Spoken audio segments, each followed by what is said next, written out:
Hello friends, welcome back to my channel. ഇന്ന് ഞാൻ വന്നിട്ടുള്ളത് തേങ്ങാച്ചോറിൻ്റെ റെസിപ്പിയുമായിട്ടാണ്.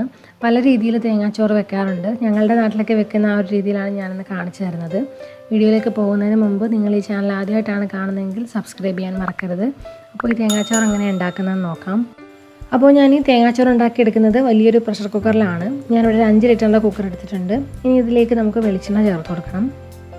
വെളിച്ചെണ്ണ ഒന്ന് ചൂടായി വരുമ്പോൾ അതിലേക്ക് 1/2 ടീസ്പൂൺ കുരുമുളക്, 1 ഇഞ്ച് കനത്തിലുള്ള കറുവാപ്പട്ട, 3-4 ഗ്രാമ്പൂ, ഏലക്ക, പിന്നെ കുറച്ച് പെരുംജീരകം കൂടി ചേർത്ത് കൊടുക്കാം. ഇനി ഇതൊക്കെ ഒന്ന് ചൂടാക്കി എടുക്കണം.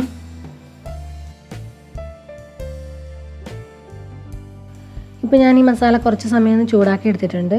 ഇനി ഇതിലേക്ക് കുറച്ച് ചെറിയ ഉള്ളി ചേർത്ത് കൊടുക്കാം. ഞാനിവിടെ 1/2 കപ്പ് ചെറിയ ഉള്ളി എടുത്തിട്ടുണ്ട്, ചെറുതായിട്ടൊന്ന് അരിഞ്ഞെടുത്തതാണ്. ഇനി ഇതിൻ്റെ കൂടെ തന്നെ 2 പച്ചമുളകും കുറച്ച് കറിവേപ്പിലയും കൂടെ ചേർത്ത് കൊടുക്കാം. എന്നിട്ട് ഈ ചെറിയ ഉള്ളി നന്നായിട്ടൊന്ന് വഴറ്റിയെടുക്കണം. അപ്പോൾ ഞാൻ ഈ ചെറിയ ഉള്ളിയൊക്കെ ഒന്ന് വഴറ്റിയെടുത്തിട്ടുണ്ട്. ഇനി ഇതിലേക്ക് കുറച്ച് മഞ്ഞൾപ്പൊടി ചേർത്ത് കൊടുക്കണം. ഞാനിവിടെ 1/4 ടീസ്പൂൺ മഞ്ഞൾപ്പൊടിയാണ് ചേർത്ത് കൊടുക്കുന്നത്. എന്നിട്ട് ഇതിനൊന്ന് മിക്സ് ചെയ്തെടുക്കാം. മഞ്ഞൾപ്പൊടി കൂടുതൽ ചേർക്കണമെങ്കിൽ കൂടുതൽ ചേർത്ത് കൊടുക്കാവുന്നതാണ്. ഇനി ഇതിലേക്ക് തേങ്ങാപ്പാൽ ചേർക്കണം. ഞാനിവിടെ 4.5 കപ്പ് തേങ്ങാപ്പാലാണ് എടുത്തിട്ടുള്ളത്. 1.5 കപ്പ് തേങ്ങയിൽ നിന്നും പിഴിഞ്ഞെടുത്ത തേങ്ങാപ്പാലാണിത്.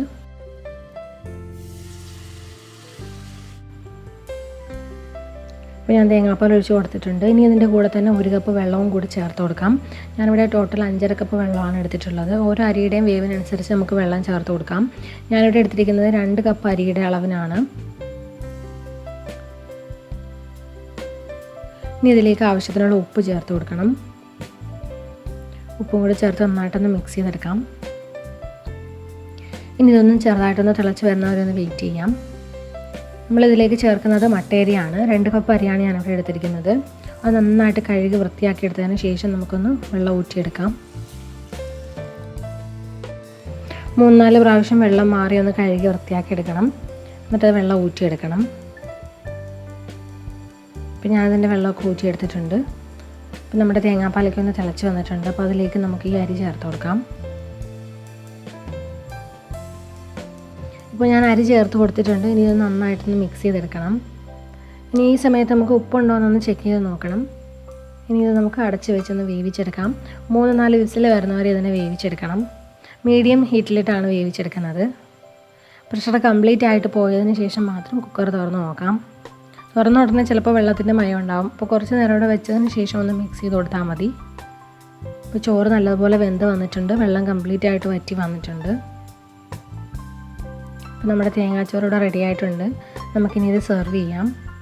അപ്പോൾ ഇതിൻ്റെ കൂടെ സെർവ് ചെയ്യാൻ ബീഫ് കറിയാണ് ബെസ്റ്റ് കോമ്പിനേഷൻ. ബീഫ് കറിയുടെ കൂടെ ഇത് നല്ല ടേസ്റ്റാണ് കഴിക്കാൻ. എല്ലാവരും ഉറപ്പായിട്ടും ഒന്ന് ട്രൈ ചെയ്ത് നോക്കണം.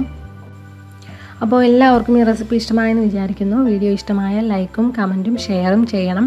ചാനൽ ആദ്യമായിട്ടാണ് കാണുന്നതെങ്കിൽ സബ്സ്ക്രൈബ് ചെയ്യാനും മറക്കരുത്. പുതിയ റെസിപ്പിയുമായിട്ട് വീണ്ടും കാണാം. Thank you for watching. By.